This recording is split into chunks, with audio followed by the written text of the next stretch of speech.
Hey everybody, this is Robert.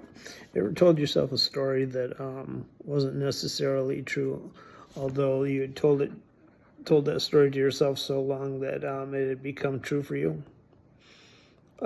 My example is, I don't know, it was in the early 90s.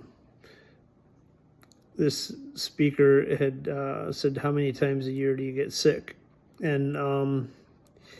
And you know, at the time, I had been telling myself a story that I got sick, 4 or 5 times a year, and up until that point, that was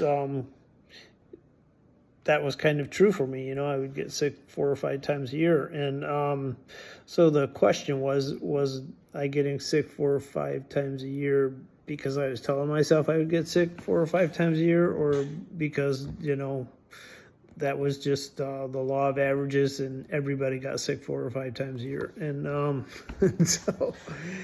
And so what I did was I started telling myself a different story, that I never get sick. And I think I was sick one time in the next 5 years, and that really caught my attention about the stories that I was telling myself. And today it's like,